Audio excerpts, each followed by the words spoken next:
Shalom semuanya. Shalom. Puji Tuhan, puji syukur kepada Tuhan Yang Maha Kuasa telah memberikan kesempatan bagi saya dari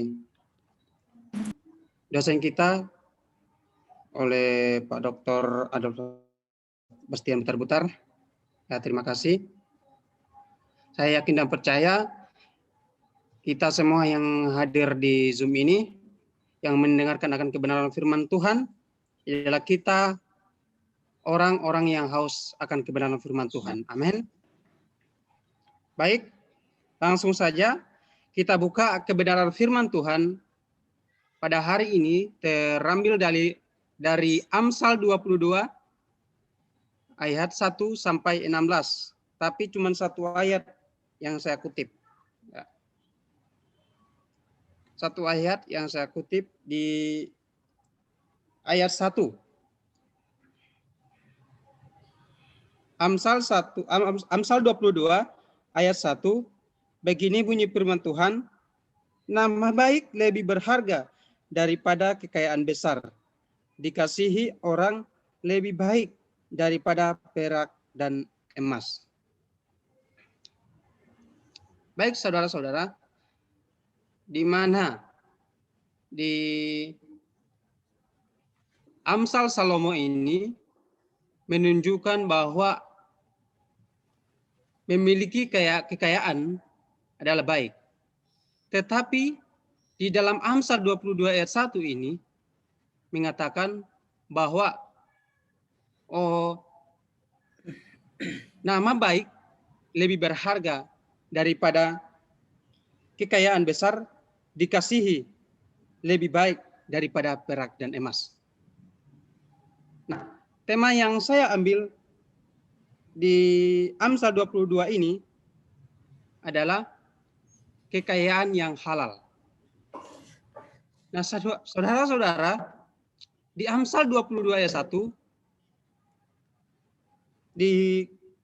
ada dua yang paling penting kita ketahui, ya, yang paling penting kita ketahui. Pertama, nama baik. Kedua, dikasihi. Nama baik berarti berhubungan hal-hal yang baik di mata Allah dan orang-orang baik. Nah, itu lebih berharga daripada kekayaan besar. Nah, maka dari itu saudara-saudara, kita harus berhati-hati ketika melakukan hal-hal yang biasa mendatangkan nama baik bagi kita dan mempertahankan nama baik itu daripada kita melakukan hal yang mendatangkan dan menambah harta benda. Kekayaan besar menuntun perhatian yang besar dan juga membawa orang rentan terhadap bahaya dan sama sekali tidak membuat orang menjadi lebih bernilai. Nah, orang bebal dan penipu bisa memiliki kekayaan besar, tetapi nama baik menjadi seseorang tentram dan aman. Ya. Dan juga nama baik menjadi orang bijaksana dan jujur. Dan juga nama baik itu mencerminkan kemuliaan Allah. Nah, dikasihi memperoleh penghargaan dan kasih sayang dari semua orang di sekitar kita, di lingkungan kita. Nah, ini lebih baik daripada perak dan emas. Kristus tidak memiliki baik perak maupun emas, tetapi ia semakin dikasihi Allah dan manusia. Tertulis dalam Lukas 2 ayat 52. Nah, baik saudara-saudara, melalui hal ini kita harus belajar untuk memandang kekayaan dunia, ya, memandang kekayaan dunia ini dengan kebencian yang kudus, bukan mencondongkan hati kita kepada kekayaan, melainkan sebisa mungkin memikirkan semua yang manis dan sedap didengar. Tertulis dalam Filipi 4 ayat 8. Nah, memiliki kekayaan yang halal. Ya. gimana sih memiliki kekayaan yang halal? Saudara-saudara, di Amsal 22 ayat 1, ya, gimana sih caranya supaya kita memiliki kekayaan yang halal? Pertama, di ayat 4 sampai 5. Bunyi firman Tuhan, kalau orang bijak melihat malapetaka, bersembunyilah ia. Tetapi yang tak berpengalaman berjalan terus lalu kena celaka. Ganjaran kerendahan hati dan takut akan Tuhan adalah kekayaan, kehormatan, dan kehidupan. Nah, pertama saya ambil adalah di ayat 3 sampai 4, yaitu adalah hidup rendah hati. Kerendahan hati merupakan sikap hati kita, bukan saja perilaku lahiriah. Seseorang dapat memeragakan kerendahan hati, tetapi hatinya masih penuh kesombongan dan kecogakan.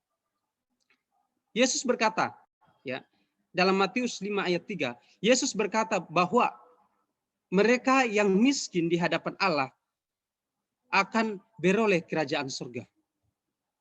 Ya kan? Miskin di hadapan Allah, atau dalam kata lain, miskin secara rohani, berarti hanya mereka yang mengakui, ya, mengakui keterpurukan rohani mereka dapat memperoleh kehidupan kekal.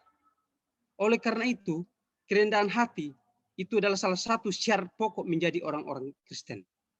Ya, kerendahan hati hanya menjadi orang Kristen saja, melainkan syarat menjadi besar dalam kerajaan kekal. Tertulis dalam Matius 20 ayat 26 sampai 27. Ya. Yesus meneladankan hal ini. Sebagaimana ia tidak datang untuk melayani, melainkan untuk sebagaimana ia datang untuk dilayani, melainkan untuk melayani.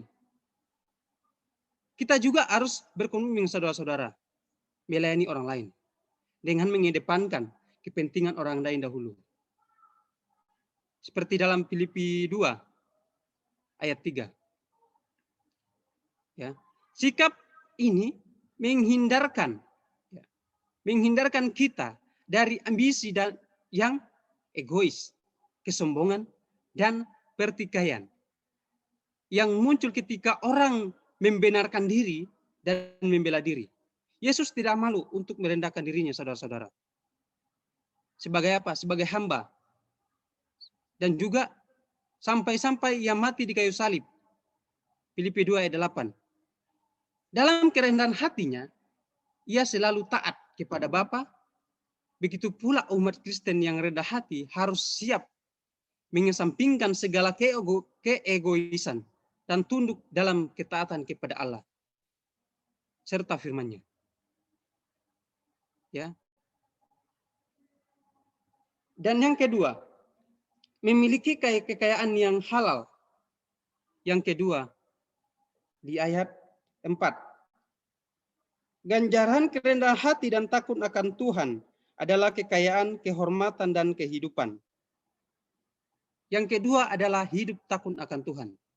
Saudara-saudara, hidup takut akan Tuhan bukan berarti kita menjauhi Tuhan. Seperti kita takut kepada orang tua. Kadang-kadang seperti saya. Kalau orang tua lihat bahwa ada sesuatu yang nggak beres, lalu mereka marah-marah. Ya, marah-marah. Nah, kalau saya, saudara-saudara, saya tidak pulang ke rumah, langsung cari tempat atau berteman. Nah, begitu waktunya orang tua sudah berhenti marah, baru pulang. Tapi bukan seperti itu, saudara-saudara. Hidup takut akan Tuhan itu membenci kejahatan, membenci kesombongan, kecongkakan, tingkah laku yang jahat, dan juga membenci yang namanya mulut penuh tipu muslihat. Tertulis dalam Amsal 8 ayat 13. Nah, banyak saudara-saudara dalam setiap, begitu juga orang Kristen, ya, tidak mengerti kenapa kita takut akan Tuhan. Ya. Makanya saya ambil dari sisi hidup takut akan Tuhan, ada suatu pertanyaan. Kenapa kita takut akan Tuhan? Ya. Tuhan adalah seorang raja, Allah yang maha kuasa. Dialah yang layak mendapatkan kehormatan dari kita selaku manusia. Memang harus diakui bahwa sedekat apapun kita dengannya melalui doa, tetap saja kita adalah manusia yang penuh dosa. Sementara dia yang sangat suci, tanpa dosa sedikit pun. Oleh karena itu, jika dialogikakan, ya, ketika kita tidak layak untuk mendekat padanya, karena dia suci, sementara kita kotor, sangat kotor. Hal ini dapat dicontohkan. Ada satu contoh. Sebuah telur yang busuk yang dipaksakan untuk ikut dimasukkan bersama-sama dengan telur yang dalam kondisinya yang baik. Berdasarkan pemikiran logika seperti ini, saudara-saudara, tentu hal tersebut dapat merusak kualitas telur yang baik. Meskipun dalam jumlah telur yang baik itu jauh lebih banyak daripada telur yang jahat, tetapi tetap aja, saudara-saudara, hal ini tentu juga dapat dikaitkan dengan manusia sebagai dikaitkan dengan manusia sebagai gambar atau wajah Allah. Contoh ini juga, saudara-saudara, dapat dikaitkan dengan perbuatan kita. Walaupun kita memiliki sejuta perbuatan baik, namun sengaja atau tidak, kita melakukan satu dosa, kita tetap saja memiliki status sebagai orang yang berdosa, bahkan penuh dosa. Oleh karena itu, sudah sepatutnya lah kita untuk tetap menjaga tingkah laku kita di hadapan Allah. Tingkah laku yang penuh dengan dosa itu selain dapat membuat Allah menangis, juga membuat Allah murka pada kita, ya kan? Akan tetapi, semurka apapun Allah pada kita, entah mengapa ya, dia tetap aja berpihak kepada kita. Bahkan sedia untuk menuntun kita ke arah yang benar. Karena dia mengasihi kita. Ya kan? Dan yang selanjutnya, yang ketiga, memiliki kekayaan yang halal. Yang ketiga, tertulis dalam ayat 8. Orang yang menabur kecurangan akan menuai bencana, dan tongkat amarahnya akan habis binasa. Di sini ayat 8, saya ambil poin yang ketiga. Yang ketiga itu adalah hidup jujur. Yang ketiga, hidup jujur. Menurut Kamus Bahasa Indonesia, arti jujur itu tulus, lurus hatinya, nggak bengkok-bengkok, ya kan? Orang jujur pasti lurus hatinya, tidak berbohong, tidak curang.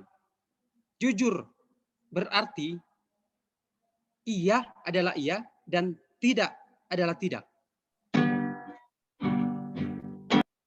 Raja Daud adalah salah satu tokoh Alkitab yang menjunjung tinggi nilai kejujuran. Dalam Mazmurnya, Raja Daud banyak menyinggung tentang kejujuran. Bahwa Daud sadar bahwa selama kita masih hidup, kita tidak akan terlepas dari godaan-godaan yang akan datang kepada kita sebagai anak-anak Allah. Benar, saudara-saudara. Sebagai anak-anak Allah, banyak godaan-godaan yang kita alami. Tetapi hal itu bertujuan untuk membuat kita, ya, hal itu yang godaan-godaan tersebut itu bertujuan untuk membuat kita menyimpang dari prinsip hidup benar yang selama ini kita pegang dan hidup kita. Ya, ada begitu banyak godaan yang sangat menggiurkan yang dapat menggoyahkan pendirian kita. Namun pada akhirnya keputusan ada di tangan kita sendiri, saudara-saudara. Keputusan ada di tangan kita sendiri. Ya. Pertama, harus kita lakukan. Jadikanlah firman itu ya. Firman Tuhan itu sebagai prinsip dasar kehidupan kita, saudara-saudara.